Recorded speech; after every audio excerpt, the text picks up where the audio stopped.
inorganic, it's not physical. It lives a much longer lifespan than us, so we're just like kind of like insects to them. We live very short lives, and so they just have figured out a way to feed off of our energy without killing us. And that's where like the cancer industry and why everything advances in that way. It's just a perfect predator. And it's influenced all the Rockefellers and all the different people that created these organizations, and whether they know it or not, I'm sure they did rituals and did things in order to open themselves up to entities. And there's all kinds of entities, all different types, shapes, sizes, flavors. Some are parasitic, some are helpful. There's inorganic beings, like maybe an ancestor that died that's still in your world that's trying to help you. And they are in a non-physical form, doing their best to guide you and whisper things into your psyche. And then there's ones that are trying to make sure that you end up smoking crack and just giving up on life. Like we're dealing with interference and support by non-human forces all the time. And the more you open up to that, the more likely you'll become schizophrenic. So you have to be very careful to learn to communicate with these things. Or Oh, sure, there's other alien worlds, but they're not accessed through rocket ships. They're inner worlds. They're worlds that shamans have access to. And some of these alien realms are fascinated with us. And some of the shamans are fascinated with them. And they go there and vice versa. Some of the people that you see on the streets of San Francisco aren't people at all. They are shape-shifting beings pretending to look like humans. or do you think they became that because they became burnt out on life and something possessed them or something like that?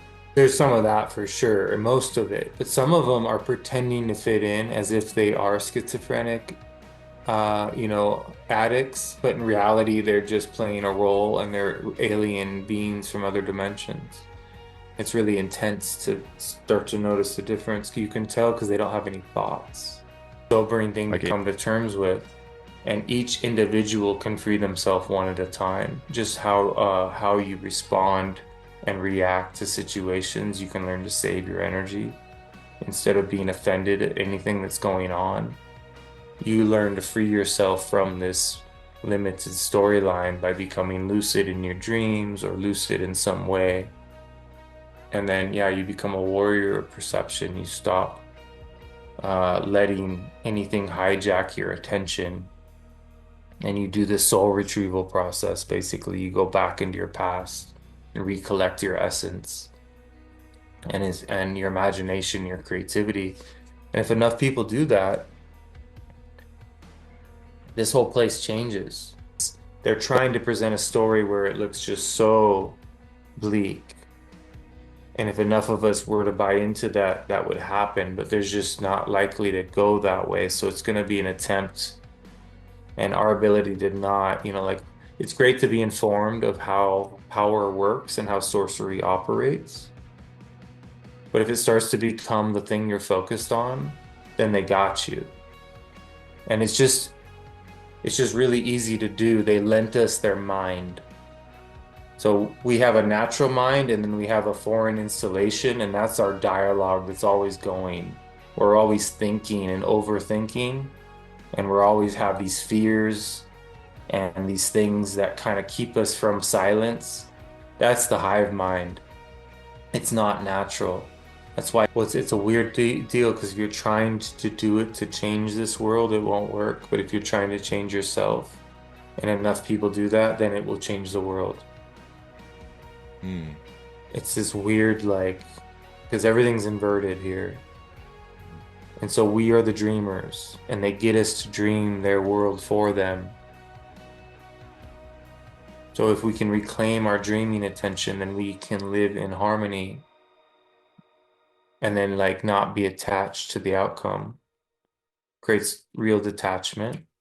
And then in that letting go, then the courage that develops spreads like wildfire, where fear spreads like wildfire as well. So it's like It's kind of like the nothing in the never-ending story. It's just starting to take over this soullessness, this transhuman thing, right? So we get to be the ones that remember and become earth focused and learn how to connect to the spirit of the earth, connect to the spirit of the sun. Whether we're in a simulation or not, I think it's an overlay when we're actually dealing with a conscious awareness and that we don't want to miss out on this experience and just think of it as like a video game. I think it's much more real than that. In each moment, every opportunity is presented. So all I can tell you is this is a dream. And when you die, it's all like you're good with all of it. It's not as torturous as it seems. But because we don't know it's a dream, we take it so seriously. But you'll notice people in jail, in prison, or in concentration camps, some of them are still shining really bright and they don't let anything get to them. They stay connected to source the whole time. So whatever happens, as long as you got that figured out, you're good to go. In fact, your greatest visions, you're more likely to discover your power if you were locked up.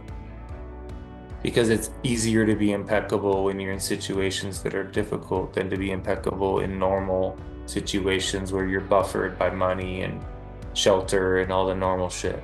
Could you Yeah, good to be here, man. It's joelschafer.com. I do online courses and in-person workshops.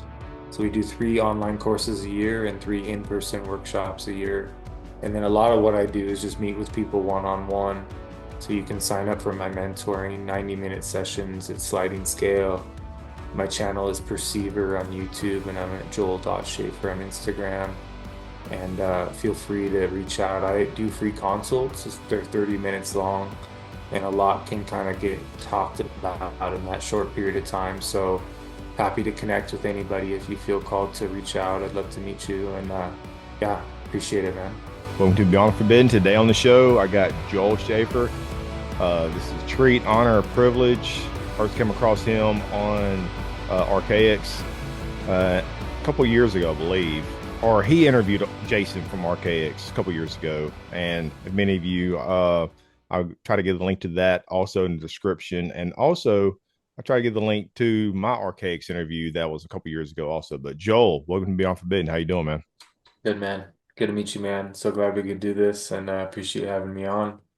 So, what, how long have you been? I know you're big into Carlos Castaneda Yep. research, the Toltecs, but what was your, and this is mostly for the layman people out there that haven't come Yep. across you, because I'm familiar with a lot of your work material, but what was that spark? What was that spark that this reality is not quite what we're fed in the media, our educational system? What was that initial spark, that moment whenever in the past that led you like this reality is something much more deeper and complex? Yeah. Well, I mean, LSD at 13 years old, the moment it hit me, I was like, oh, there's so much more to this place than I ever could, like I was blissed out. I was looking in the eyes of a beautiful woman the moment the medicine hit. And I just had an amazing adventure that day, mushrooms, snowboarding.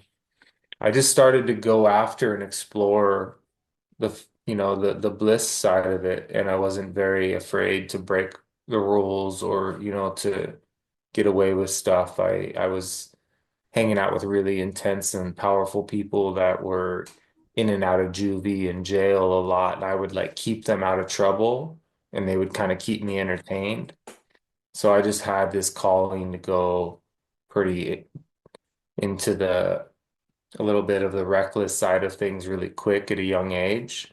It kind of put me in a predicament where I needed to rebalance myself, and I was just attracted to shamanism as a means to as a solution to sort of get pure and clean and use sweat lodges and things like of that nature and like use the earth rather than like religion. So it just kind of opened up that way through psychedelics.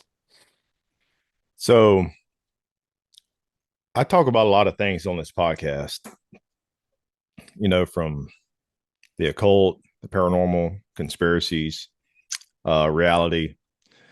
But I would say one of the central themes of my podcast is to shine light on the presence of malevolence, fear, and the concealed forces that have helped shape our historical and contemporary events, from like all the way to the ancient past. Yeah. Um, and I believe, there's this hidden, dark, malevolent force, Mhm.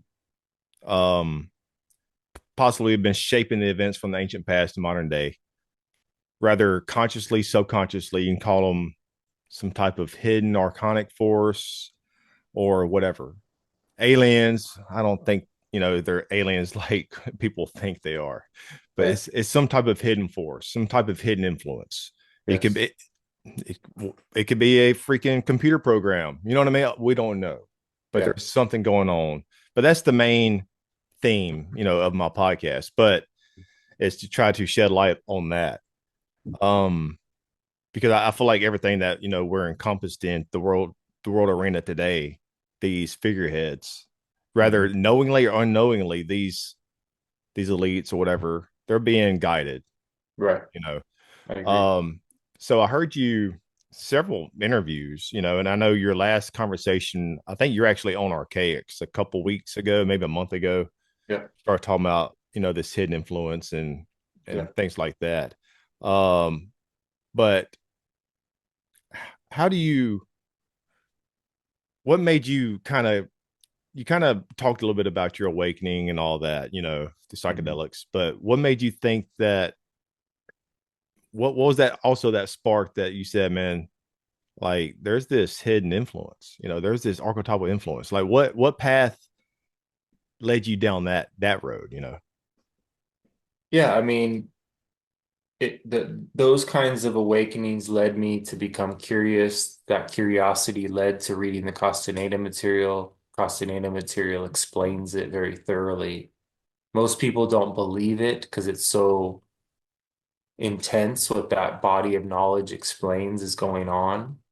And so having read that material and then really looking back on my life and realizing the hypnosis that everyone in my life is under and realizing, that, this is a fragile thing, our perception. I had a lot of friends that ended up schizophrenic and, it's like a delicate thing to be able to keep your world intact and become aware of all that's going on at the same time.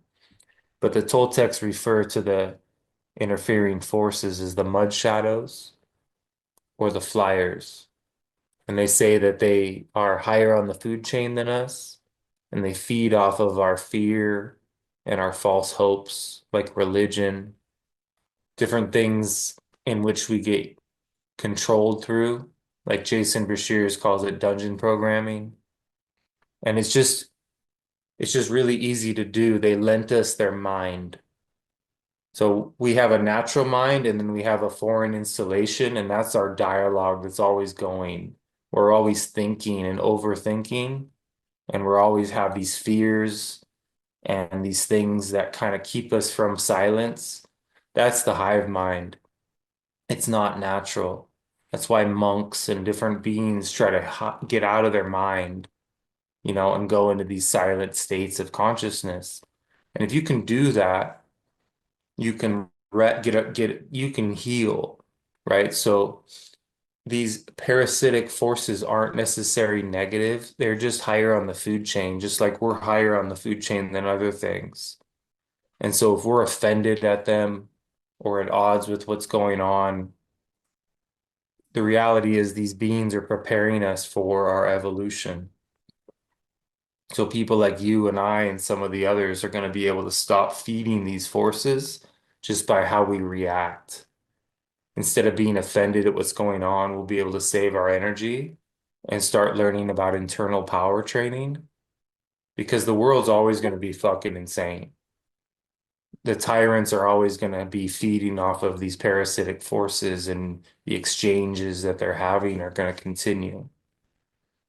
So if you and I can escape the spiritual battle and like go inward and take a break from all of the information for a while, you can have a really psychedelic breakthrough where your nervous system really heals. And it's just kind of like rewilding.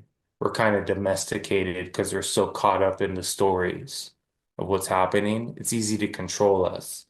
As long as there's chaos, murder rituals like 9/11, as long as you just like blast the people with stuff to stay in fear around, nukes are probably fake. Like everything we're told is a means to keep us from just being peaceful, just from having a harmonious experience and having a healthy relationship and raise children in a balanced way. Because that's the threat, right? So yeah, these forces are very powerful and parasitic. Toltecs explain it really well. And it's just the fact that we think these thoughts that are not ours are our own. We assume that those are our thoughts. But when you learn to differentiate what's your natural thoughts versus which those program thoughts, and the program thoughts they pretend that they're your own thoughts. They find a way to make you think that it was your idea. So you can end up doing all kinds of weird shit in your life, thinking it was like inspiration. If you're in a vulnerable place on mushrooms, you might make a decision that was not realistic based on what you're really ready to do. Because if the way the program runs is it either keeps you a victim, and if you come out of victimhood, it's going to try to make you think you're special. It's going to try to turn you into victorious, in which you're above people, you're better than them now because you're awakened or whatever. So finding a way to be humble and have humility is the only way to handle these forces because they will hijack whatever ego wound you have. Do you think that this started like through maybe the ancient times, through past traumatic events, earthly cataclysms, our own shit that we created with wars and everything else? And maybe somehow we could collect the fear and traumas that we endured back then Mm. all the way up to modern day, but we manifested this archetypal force or entity into our subconscious minds through these traumatic events. And I think David Icke and other or some others call it like a schism that we Mhm. created within our minds. And it's Sure. almost like these unseen forces, with the way we manifest into this reality. It's almost like we created a portal for them to manifest into this realm for them to feed on and loose on. Exactly. Yeah. It's like Toltec say we started to boast ourselves up and feel powerful. Something took advantage of that attention we gave to self because we were focused on the beauty for a long time. We were traveling in other worlds and things used to be a lot more magical. And this force arrived and everything changed, because of it. And so now we're dealing with a predator that's very advanced and it's completely destroying us. It's outmaneuvered us. We're in a really unique predicament. And the Toltecs say if we don't discover the secret of perception, that we will perish. So, but I believe when our backs are against the wall, that's when the most powerful resourcefulness will come out of us.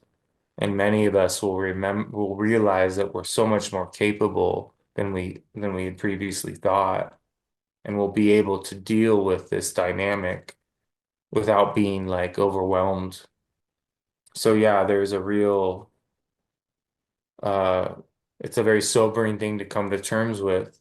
And each individual can free themselves one at a time. Just how you respond and react to situations, you can learn to save your energy instead of being offended at anything that's going on.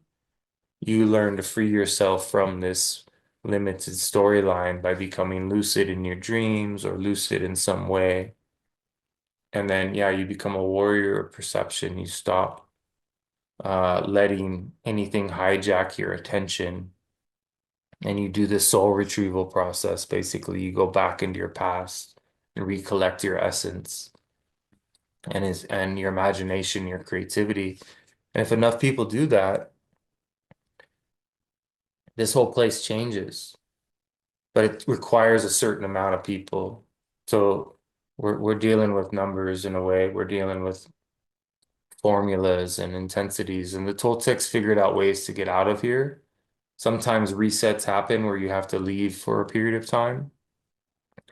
So things could get tricky in that respect, and we may learn how to do what the Mayans did was go into other layers of the onion, and they may come back someday. So just to kind of maybe pick one little aspect that you're talking about, how we had the, we can basically the summarize, we can change this reality. We can change the paradigm. But is that because we are all energy? We emit energy. Mm, And our there's no telling what type of cosmic Wi-Fi signal. I've used that a lot on this show that we're connected to, and we feed on each other. That's the reason why everything's fucked up now, because we feed this fucking fear paradigm mhm, into this reality. But if we get away from that, I guess maybe just going along with what you're saying is that we can collectively change this reality like overnight by just tapping into that different mode of energy, I guess, that energy output. yeah. Well, it's a weird de deal because if you're trying to do it to change this world, it won't work. But if you're trying to change yourself and enough people do that, then it will change the world. Hmm. It's this weird, like, because everything's inverted here. And so we are the dreamers, and they get us to dream their world for them. So if we can reclaim our dreaming attention, then we can live in harmony and then like not be attached to the outcome. Creates real detachment. And then in that letting go, then the courage that develops spreads like wildfire, where fear spreads like wildfire as well. So it's kind of like the nothing in the never-ending story. It's just starting to take over this soullessness, this transhuman thing, right? So we get to be the ones that remember and become earth focused and learn how to connect to the spirit of the earth, connect to the spirit of the sun. Whether we're in a simulation or not, I think it's an overlay when we're actually dealing with a conscious awareness and that we don't want to miss out on this experience and just think of it as like a video game. I think it's much more real than that. We just don't have any type of words to explain this reality. Yeah. Simulation, video game, it's so much more sophisticated. And I even hate using those words, but what Yeah. else can we use? It's Yeah. not much to use. But, and I'm on board everything you said, man. I resonate with everything you say. Um, but how does that work? How do we shift the paradigm, change the paradigm? Well, How, doing or how, well, emotional healing, each person that deals with their undealt with pain and anger and resentment and bitterness. I mean, like, let's say we Mm, keep going down this collective path that we're on, sure. and let's say we get conquered Hmm. by force. Let's say, I don't know. Let's just use in one example, concentration camps. I Yeah. don't know. Yeah. So how do we change that if we're conquered by force? If we try to do things peacefully? Yeah. I mean, in each moment, every opportunity is presented. So all I can tell you is this is a dream. And when you die, it's all like you're good with all of it. It's not as torturous as it seems. But because we don't know it's a dream, we take it so seriously. But you'll notice people in jail, in prison, or in concentration camps, some of them are still shining really bright and they don't let anything get to them. They stay connected to source the whole time. So whatever happens, as long as you got that figured out, you're good to go. In fact, your greatest visions, you're more likely to discover your power if you were locked up because it's easier to be impeccable when you're in situations that are difficult than to be impeccable in normal situations where you're buffered by money and shelter and all the normal shit.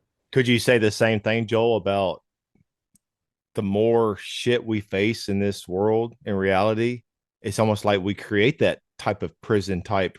Yeah, You know what I mean? So the more fear, yes, I know we're feeding into that, but the more we see that, we witness it, and the more these these global players in this global arena keep exactly. taking from us and enslaving us, that maybe that's when we might eventually shine. And this is possibly or could be our trial by fire moment, that we're facing. Yeah, and so the rabbit holes are designed to trap you there. They're designed to trap you there, and they're also designed to trap you in the lie above. It's the above and below. They're both traps. Detachment, neutrality. You will be insulated in the future, regardless of what happens, if you've liberated yourself from being at odds with what's going on. You'll be able to create your own reality. And you'll just magically not be as, you won't go through the same situations as others because you have enough personal power to be aware to move to a certain place before that happens. It's not going to happen everywhere. If anything happens, they're trying to present a story where it looks just so bleak. And if enough of us were to buy into that, that would happen, but there's just not likely to go that way. So it's going to be an attempt, and our ability to not, like it's great to be informed of how power works and how sorcery operates. But if it starts to become the thing you're focused on, then they got you. Then now you're handing your power to them by paying attention to their every move, and you're decoding everything to the point that you're in their world now. They got you. It's okay. I've been in there. I got out. Now I'm doing something more lucid. I'm more using my time for creativity and evolutionary connections with people. And then I start to heal, and all that stuff gets cleansed out of my field. Now my field is empty, and I get to live a totally different life than the one I used to. So we all go through stages of, it's kind of like the blue, red pill, black pill, white pill process. The white pill is everything's perfect. It's pure. It's just light. It just is. We're just inside of this training, and it's designed appropriately to where we're at in our evolution. So you're not meant to be any further along. No one is. Everyone's exactly right on time. It's all divine. But we beat ourselves up and think, oh, it should have been like this. What if I had done that? I'm the world worst at that, man. It's a hard one to break. But See, go ahead, Joe. Go ahead. Well, when you come out of that and you realize you just didn't have the tools to understand your reality up until now, then you stop dwelling on what you could have done and you start making real, actual change in your life because you're not beating yourself up anymore, and you just let yourself start today. I go through this. Well, first off, I'm in podcasting since 2010. Yeah. I've been going down the rabbit hole since '06. I've told it many a times. I, I I woke up when I came back from basic training in AIT in '06. I was like, what the hell did I just signed a 6-year contract? You know what I mean? It's like, but Yeah. I went down this rabbit hole. But then I started podcasting since 2010. Okay. Long story short, ever since then, I get immersed in this material because I have a bunch of notes in front of me. I get immersed, so I have to take notes. I try to get myself in this zone, Yeah. research and all this for different guests, Yeah. and then I have my own life. I go through this yo-yo. You Yeah. know what I mean? Like trying to find that happy balance. It's That's tricky. that's the only thing that, and it pisses me off because when I get out of balance, Mm, then I get mad at my. That's when I beat myself up. I'm like, sure, what sure. the hell, man? Yeah, yeah. Yeah, we kind of the amount of time we put in gathering and being inside of information, we have to balance it somehow with time spent taking a break from that same thing. So, you're doing your best, and eventually you find what's going to work for you and be sustainable. One of the best things is I love hiking Yeah, go me for too. walks, and I love gardening. you know. Yeah, cool. Like there's nothing better than when you, let's say, a cucumber plant. Yeah. You grow it and it starts getting those little tentacles. And then you see it just dangling one day. You go out there the next day and it's grabbed on. Amazing. Amazing. Like, is that kind of symbolically for us as like the deeper, truest, and highest potential that we hold as a species, that we're trying to reach on for something more subconsciously? Yeah, I know we still buy into the fear, propaganda, and bullshit and create this reality, but deeper down, our truest and highest potential wants to reach Totally. higher. You know what I mean? Yeah, we have a powerful longing, and so we actually want to get to But know. we're trapped in this paradigm. Yeah, yeah, it's a real, the cost of name material really helps with understanding this because your discipline is different than impeccability. You need to know what you really want and desire in order to know yourself. So you don't deny yourself what you want. That's discipline. Impeccability is getting to know what you want. And what you really want is to evolve. But there's a part of you that's wounded and scared, like little child parts of us that got beat up, and our soul, part of our soul stayed back in those experiences where we got traumatized. It's almost like we're burnt out of reality. Reality has burnt us out.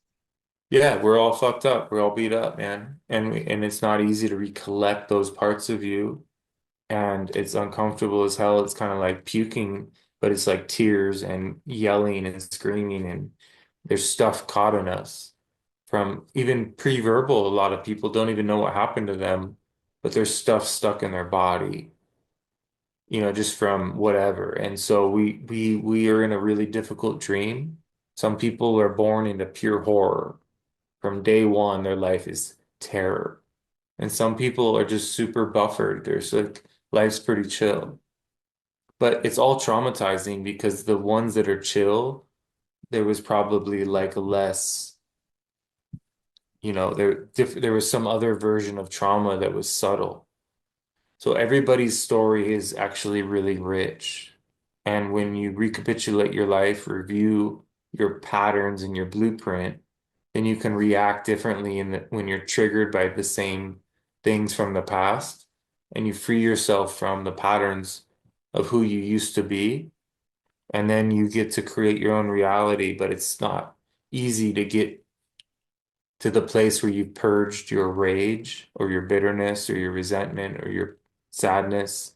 That takes deeper and deeper levels of internal work. Not, I know I'm probably going to maybe kind of generalize, I guess, but generally, I would say more than none, most people that grew up having it easy, maybe their parents were wealthy, Yeah, silver spoon in their mouth. I don't know. I know I'm generalizing, but most of those people that grow up like that, not all, but they don't, they're not.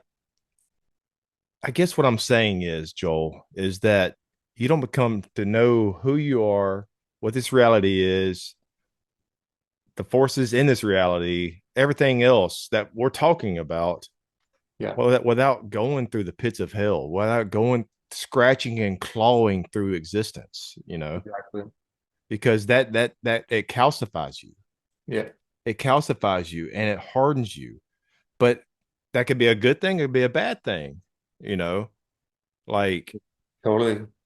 but something else is that the reptilian part of my mind, and I'm just speaking with me. Hmm. It's almost like you're my therapist here because you're so cool, calm, collective, man. And I try to be like that. I know it's a constant work. The work is always ongoing. Yeah, yeah. But the reptilian part of the mind, repetitiveness, Mm. repetitiveness. What I'm getting at is, okay, I have a 2.5 year old. Yeah, Um, I work a 6 to 2 job every day. This is I would say podcasting research is more of a hobby than anything. And it's a lifestyle to also. yeah. But this pattern that I'm talking about, I can give you an example. let's say my wife, she's my wife's a psych nurse, so she has a different schedule every week. So let's say on a day we both work, I wake up 5 o'clock, I get do my thing, I work 30 minutes away, I drive, I do the same thing at work. I love my job because I can listen to headphones all day. That's my form of hearing protection. I can listen to podcasts, Hmm. audible books Cool. all day. And then it's Monday through Friday off on weekends. So I don't want to at the same time I'm trapped. I'm almost trapped on with it because I don't want to lose that job, Right. even though it's that same repetitiveness. Hmm. Okay, that's repetitiveness, that job. Then I come home and I'm not complaining. I would not change. I love my daughter, that I wouldn't change anything. Hmm. But it's trying to maybe it's still that cycle though. Come home, I relieve my in-laws because they watch the baby. Well, when I first get home, I take a shower because I'm dirty. Hmm. And then I relieve them. They leave. We play for a little bit. Me and my daughter. Haven't seen her all day. Um, then I put her for a nap. Hmm. And that's usually around, my wife works 7 to 7. So it's usually around, I don't know, maybe put 3:30 ish. I put her down for a nap. Hmm. I may go exercise a little bit. I don't go off for a walk because she's here taking a nap. I exercise in the garage or whatever. Then I read or research or whatever, prepare for another podcast. Yep. And then my wife, when my baby wakes up, it's closer to the time when my wife gets off around 7. Well, not quite, but it's getting close. And or 5, whenever it is, but I wake her up, give her a bath, and then soon my wife's going to call me and say, I'm getting off soon. What do you want to eat tonight? Hmm.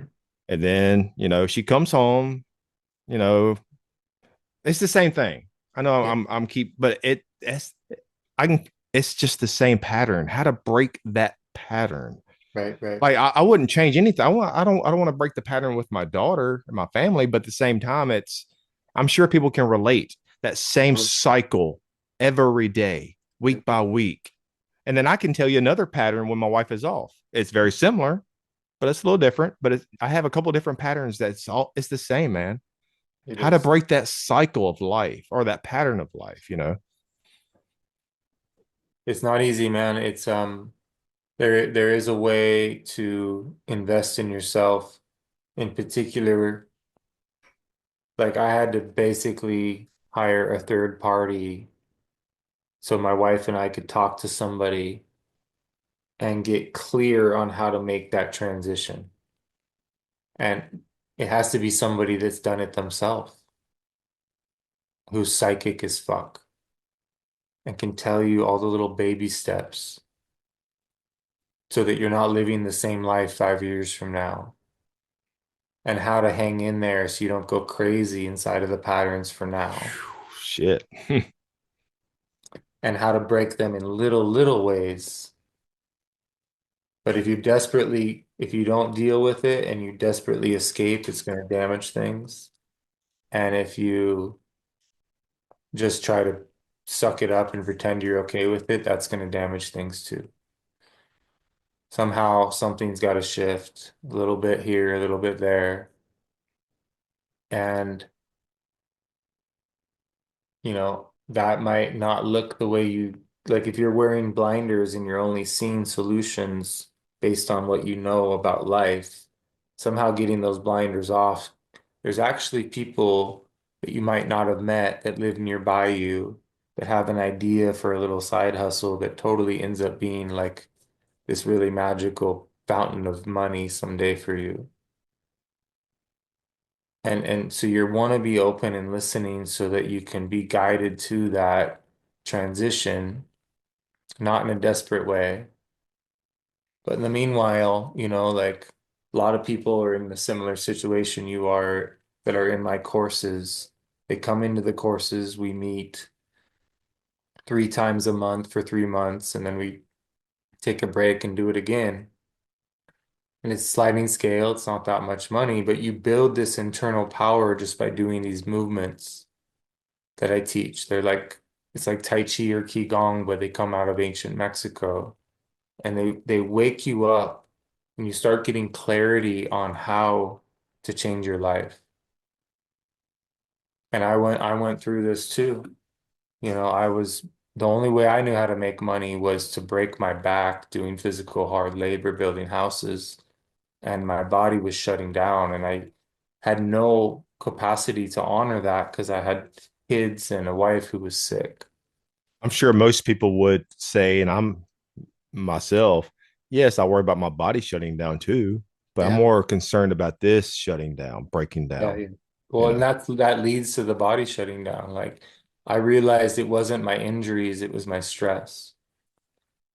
It was that I was carrying weight that wasn't mine because my wife wasn't doing the things she could have because she was so scared of being sick that she became even sicker than she really was. Right. And then I enabled that by not knowing what to do. It was like having another child, right? Or so like you have these dynamics in different family systems in different situations where there's healthy boundaries need to be established and some sort of shift needs to take place to ensure that there's a one step at a time from where you are to where you're going. And so getting clear, meeting with someone like me, or I can recommend people, but you kind of get clear on what you want so that you can imagine what it would feel like. And I don't mean specifics, just what do you want to feel? How would it feel if you had an abundance of financial support so that you could just focus on your raising your kid? Like, what would that, and I know that's extreme, but that's where it begins is imagining abundance and how incredible and relieving and healing that would be to the body to be able to sleep when you need to and honor all the different things that your body's asking for as a means to reset itself. And so sometimes joining a martial art is the thing that gives you that power that you need to be able to get better at your job so that you climb the ladder so that you start making crazy money somehow. Or you see the opening in the career because money is a tool and it's powerful. So there's always a solution, and you're a powerful man, I can tell. And it's just a matter of getting clear on how powerful you are. So you're not limiting your storyline around how much you're worth. And you might have to reset and go do some training in order to be in a different career while you're doing this one. And I know that sounds impossible when you're raising kids, but it's just about making sure you're not putting limitations on any options whatsoever because the universe wants to give you a solution. And it's just tricky sometimes to be able to receive it because it might not be the solution that you thought it would be. And you can't be afraid to take chances also, you know. Yeah, Like whatever your gut tells you, man, like follow it, you know. follow your excitement. And back to, you know, like I guess you could say this non-human force or whatever, you know, Hmm. that it's like a mind virus that's been within us for eons. Mhm. Everything we're talking about the past probably 10, I guess the entire show, but this prison like reality that, you know, this not the 9 to 5, or in my case 6 to 2, Yeah. this cycle that we're on over and over, the same thing, that reptilian part of the brain. It's like we created that. I'm sure it was with this helping underlying subconscious influence, like some type of alien mind virus in us, I'm sure, but we still projected that, and we built this world. We built our jobs, we built houses, we built infrastructure, we built this entire existence, the educational system, Hmm. and we built our own enslavement.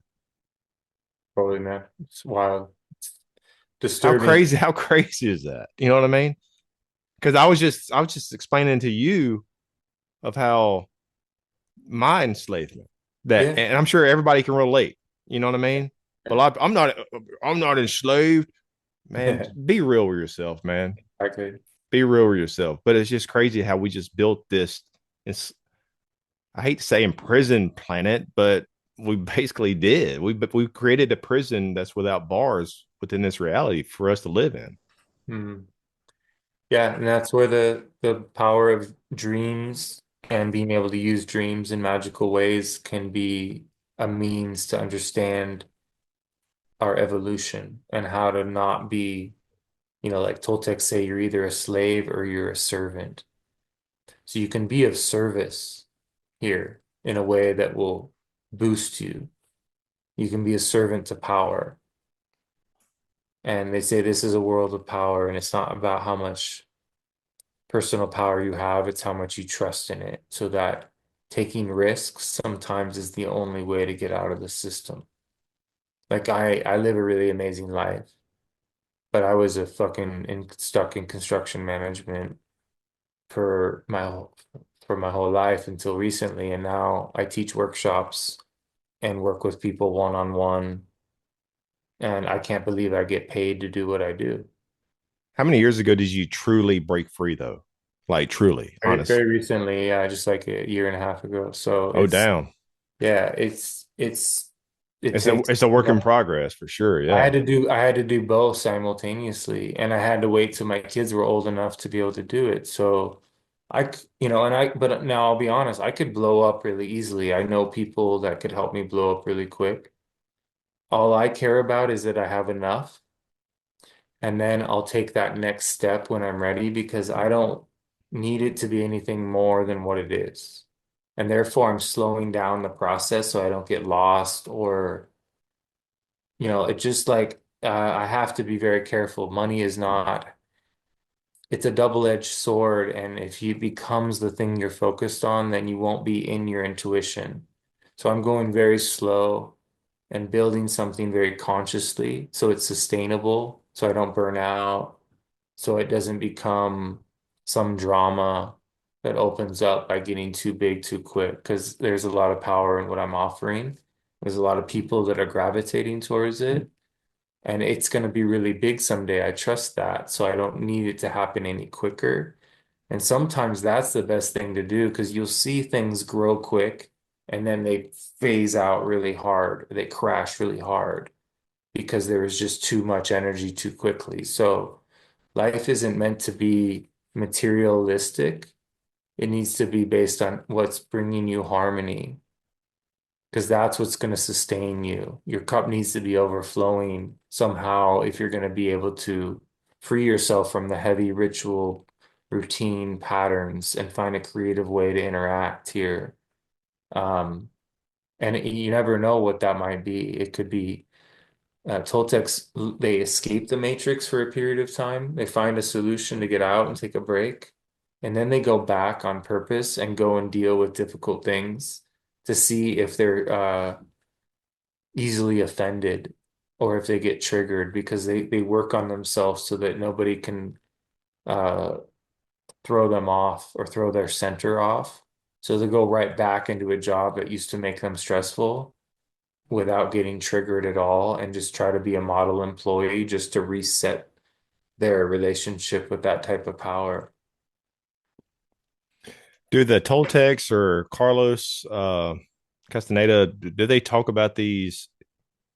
I know you talked a little bit about it, but they go further into like these entities or this hidden influence, whatever archetypal, Yeah. like do they go more into detail with what might be guiding us consciously or subconsciously to where we're just like we're talking about where we build this reality and what how we shaped it to be like our prison. Yeah, I mean, Toltecs give them credit, these beings, for creating civilization. And that's what domesticated us, is we got possessed by this force. We opened up to it, we became vulnerable. do, But do, do basically, the Toltecs, I'm sorry, Joel, do the Toltecs have an idea like maybe what this force is possibly? it's inorganic, it's not physical. It lives a much longer lifespan than us, so we're just like kind of like insects to them. They live very short lives, and so they just have figured out a way to feed off of our energy without killing us. And that's where like the cancer industry and why everything advances in that way.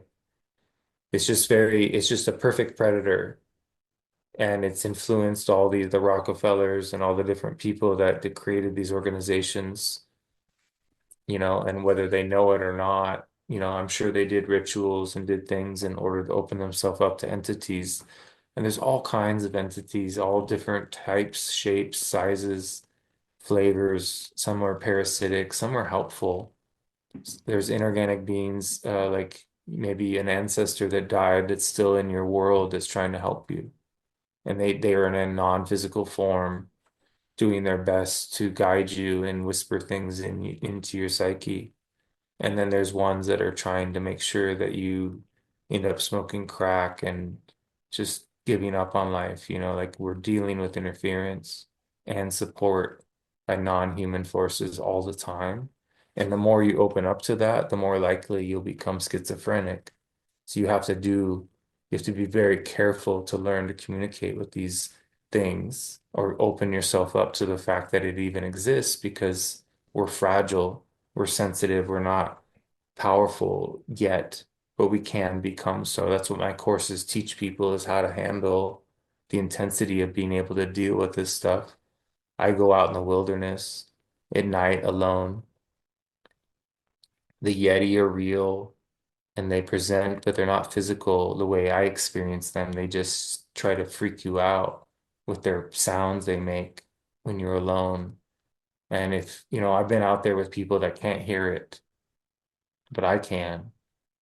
And so there's different barriers of perception that keep certain people dense, and I'm not dense anymore. So I I'm, was just about to say that, Joel. Is that because all the work you've done on yourself, it's yeah, almost like you rewrote the code within this reality for yeah, you. And it's yeah. almost like the observer effect that what you experience, somebody else may not experience it.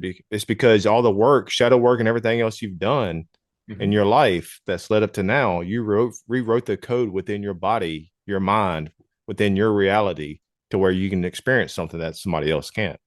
Yeah, yeah. And or some people just take drugs and open up and have an experience where they can see stuff, and but they end up schizophrenic because they don't understand it. That's why I'm always afraid to go down that road. Yeah, I know it can be helpful, but at the same time, I'm afraid to go down that road. You know, because I've had a lot of people in my family just burnt out, and yeah. and I wouldn't want to use that as a form of escapism either. Yeah, I mean, if it's a really strong yes someday and you get really called to take that kind of journey, it might be a really powerful thing. Just each person has to listen to their own guidance system. It's not needed. The reason I teach these shamanic movements is because if you do them enough, you don't need any mushrooms or anything because they put you in an altered state of perception in which you can feel your feelings much stronger and the world starts to get softer looking. Everything feels more buoyant. You just feel more rooted, energized, connected. You feel like a kid. What's the number one tip you would give non psychedelically Hmm. for someone to get grounded and to try to break free of that perpetual paradigm that they create, that cycle that we're talking about? It's really just allowing yourself to fall in love with the things that do it for you. So if there's music that really makes you feel good, you can Nate, get really silent inside of the music. If you're really listening to something because you love it, it can make you cry because you feel so good. I don't mean to cut you off again, but man, I've been at work before. Like I Yeah. told you, I'm not at your level, dude. I'm not at your level at all. But I go to this yo-yo since I'm in Yeah. podcasting. I researched this material. But sometimes like I'll be at work. I won't even be listening to music, man. Yeah. I just I reflect on life, Hmm. and then I have to go to the bathroom, Yep. and I just break down, man. I did. Good. And it's nothing that just hit me like I lost a loved one that had a reality check. It's not even that. Just a random like this overwhelming. I guess Christians could call it the Holy Spirit. I don't know, you know what I mean? Totally, But no, yeah. it's something, spirit, Good something, treatment. whatever it is. It's overwhelming, and I have to go to the bathroom because these people will think I've lost my mind. Yeah, It good for you. It's a real thing, and we just, is. for those of you out there in the audience that don't have access to your tears, I encourage you to watch movies or listen to songs or review something in your life that used to make you cry and just be open to it because it's really healing for men and women to be able to cry. Men and women also need to be able to learn how to scream and yell. Like I love construction because whenever I get frustrated, I can just yell the word fuck as loud as I want. No, and that's healthy. It's healthy to be able to just I get it. deal with it. So yeah, I think we got to figure it out, and it's not going to be pretty. Sometimes you're going to have to cry like at a dinner with your wife because you're so moved by a feeling, and that's if you can just let yourself do that instead of have to go to the bathroom, let your tears be seen. That can be healing on another level too, because fuck everyone, dude. Just like have that moment. Don't let your embarrassment keep you from having that moment with her.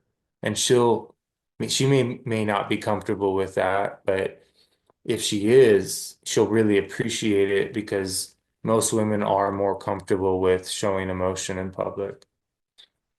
Me too. It's very refreshing speaking to someone like yourself that has been through this shit, Mhm. you know, Sure. clawing your way to overcome the darkness, shining a light amongst yourself, Mm, your peers, family, and just, you know what I mean, creating that gem, that diamond in the rough, appreciate uh, it. but, and I know it's a work in progress, for everybody. And I'm sure you're still as good as much as I'm like, you're on a different level. You're on a completely different level, man. I'm sure you even still working on stuff. Totally. No, it's I've been in a dysfunctional relationship for 30 years and we're still trying to make it functional, but and I was in a lot of cults. I gave my power to a lot of shamans and was like asking them to make decisions for me. So I got super lost. So it's really difficult to recover from and become my own person and get clear. But I'm in a breakthrough time. Like things are getting really good now. So that's good. I didn't want to interrupt the flow earlier whenever you talking about our thoughts and stuff like that, but I actually had a note. I've actually asked this before on another podcast. Well, first off, like this is what scares me. Like, how do we know our thoughts aren't our original thoughts? Right. How can we discern the possibility of our thoughts aren't being implanted within our subconscious or conscious minds by this dark force, whatever this influence is? And on top of that, how do we know that these possible transplanted thoughts by this force or isn't giving us a false representation of what reality is? Like, how do we know what is real? Like, Yeah. just like what is real? You know what I mean? Like, how do you, even though as you're on a different level, Joel, how do you know what your interpretations are of reality? Or how do you know, how do you discern that you aren't being guided? You know what I mean? Even though I think you're on a different level, you're a completely different level compared to other people I've had on this show. Like, I mean, with reality level, you Mhm. know, how do you discern that maybe I guess you could say it's a good force that's guiding you. I guess you could say that, but how do you discern the possibility of that we're not being guided by something else, or could that be a good thing? But at the same time, I'm like, I want to have full autonomy of myself. Sure. But at the same time, I could see you saying we sometimes we need help from I don't know, but take it from there, man. Amazing. Yeah. I mean, I think we have to always be open to the fact that we've been misled and realize we're under different various forms of hypnosis and not ever get attached to anything as being absolute because then we're not being curious. And so I'm presenting what I've discovered as being the most accurate thing I can find. But I am under the influence of the hive mind, and therefore part of me is yet to discover, like, so shamans learn to get so silent that they vanquish their mind, and we have two different voices in our head. One is soft and one is hard. The hard voice is the foreign installation. It's very like driven and it's very fear-based and it's kind of like in the materialistic. And it's me, me, me. What's in it for me? What am I getting out of this? It's just, it controls us through the genitals. It tries to make sure that we get upset if we don't get laid, or all the different things that make us frustrated. It interferes with us in our most vulnerable wounds. So you start to get to know how it's fucking with you based on your shadow work, based on your triggers. There's a soft voice, though, that's trying to tell you that everything's going to be okay, that there's a way forward that doesn't have to be destructive. And it's learning to get silent for longer and longer periods of time, whether that's listening to music, doing Tai Chi, breath work, learning to meditate to the point that you can get silent in 30 seconds and just completely be in stillness. You can reset your nervous system right then and there. And then life becomes electric. Eventually, you're just totally alive. You're so thankful. You're in gratitude. You're hanging out, gazing at the mountains and the stars and the rivers and the creeks and the sun. And you just step into the next level of your evolution so that you can create a life in which you can provide for yourself to do the things you love. But you can't skip the steps. You don't want to do some extreme leap of faith where you quit your job and travel the world and just trust that the inheritance will come in. It's got to be practical, but magical at the same time. So these forces are ruthless that are interfering, and they will do their best to ensure that you stay put and that you don't free yourself from your mind. They say it's like a chicken coop where all the chickens are easy to contain because they're all copying each other. But they're not actual chickens. We're all eagles and we all have wings and we could just fly out of the coop, but we don't because we don't know that we have wings because we've never seen anyone fly. And if you did see a chicken turn into an eagle and fly out of the coop, it would scare the shit out of you and you would pretend you didn't see it because we're just not prepared for our reality to be that blown. So we're powerful creatures who've been cut off at the knees, basically, and convinced that we are just bipedal humanoids. But this is just a dream, and we're inside of a hallucination. And we can hallucinate other things in a controlled way. And that's how we free ourselves from this particular boring dream. And if there's a way to move through the boredom so you're not distracting yourself, then you'll get to your pain. So instead of watch things for a period of time in your life, spend some time in the intensity of your boredom, and you'll get to know your anxiety. You'll get to know your sexual shadow wound. And then if you can just stay there and hang out in the pain, it will transmute and you will heal and you'll have abundance on the other side of it. But if you don't get to that stuff, then you'll always be trying to cover it up with like a financial solution or a vacation or something to put a balm on your wound. Yeah, it's just a band-aid. Yeah. Yeah. Very well said, man. Damn. So we're rounding things up here in just a little bit, but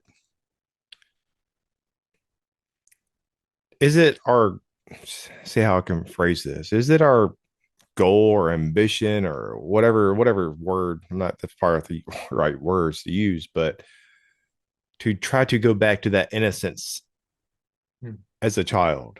What I mean is like just where everything's just fun and just everything is just pure.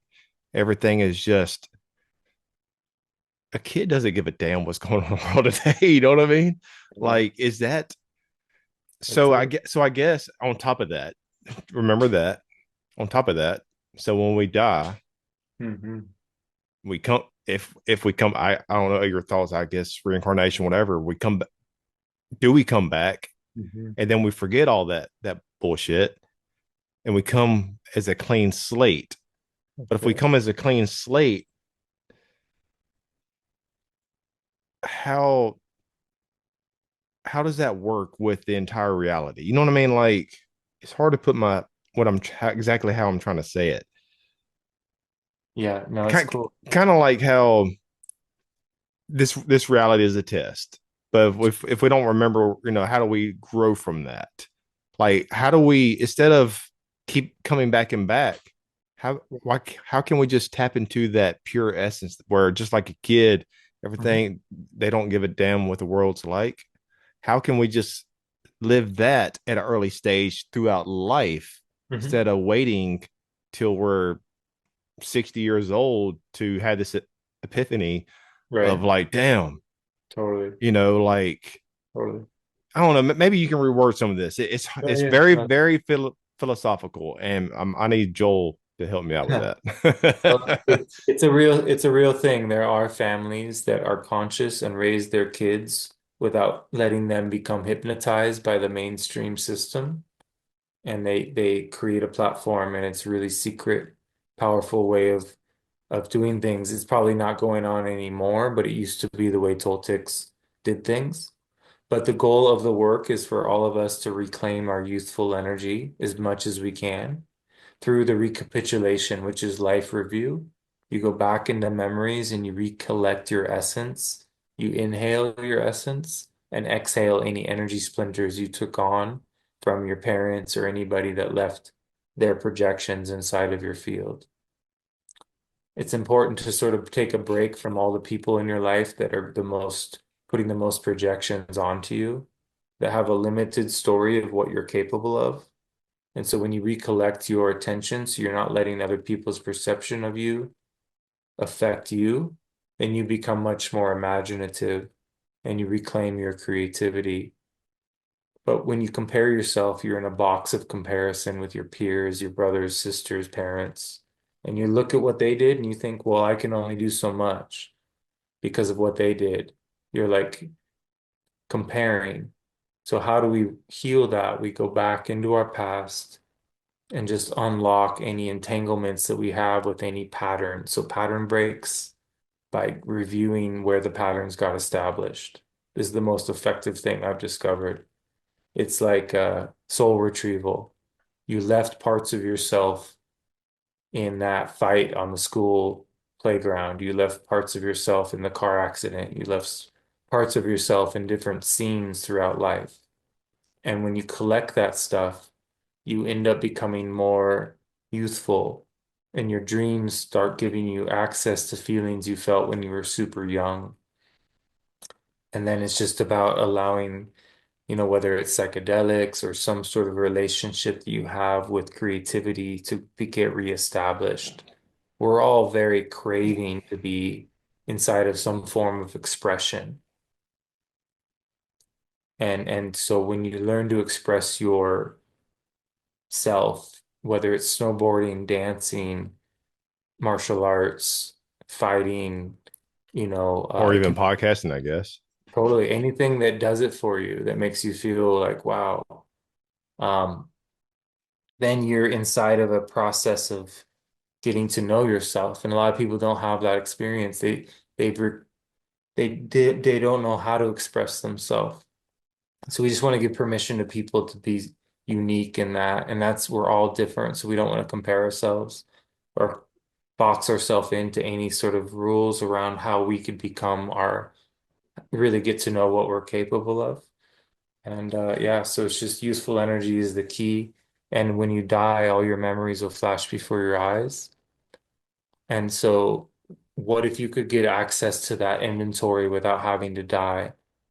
And if you did, and you recapitulated every feeling you ever felt in your life, the Toltecs say you don't have to recycle. You get to continue and enter eternity consciously without having to come back. And but if you do come back, you will come back as an innocent baby, having the slate wiped clean because your memories will have been taken from you and returned to that which gave you or bestowed the awareness for you to have the experience that you just died from. So that which gives you this experience takes it from you only because you didn't cleanse it. But if you were to recapitulate every memory somehow, then it would accept your facsimile, your copy of your experiences, and it would let you move into the afterlife. And what I teach people in the Toltec dreaming arts is how to access that alternative way of dying where you keep your awareness and your memories instead of recycling. So last point here, Joel, kind of goes along with the pureness and that, as a kid, as a child, imagination, etc. So we all heard of we must build the future for our kids, right? We've said that, Sure. and that's true. I want my child, but the thing is,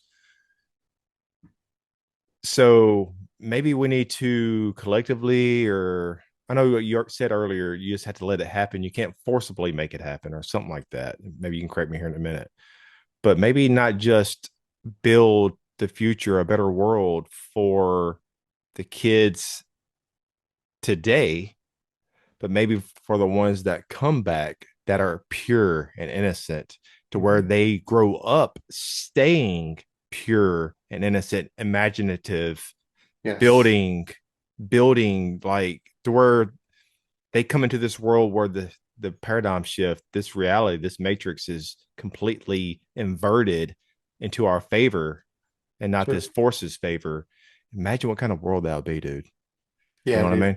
Absolutely. I think that's what's a good thing you discovered there because there is a way to be guided. If we try to do something, it doesn't work. But if we're listening, so like the difference between manifesting and listening are totally different, or they're totally opposite. Same with meditation and focus. Meditation is like emptiness. Focus is like what I do. I focus on feelings and I stay inside of them and I don't stop until they open up. Same with like having intent. If you're attached to the outcome, it won't work. But if you're liberated and doing your best to be open to being of service, then you'll become a conduit. And I think a lot of the people I'm training will end up having kids that they find ways to raise, and those kids will be able to usher us into another paradigm. And I'm not the only one offering this. I think it's just a matter of, yeah, the magic needs to come back. We forgot about how magical and that we have medicine of our own.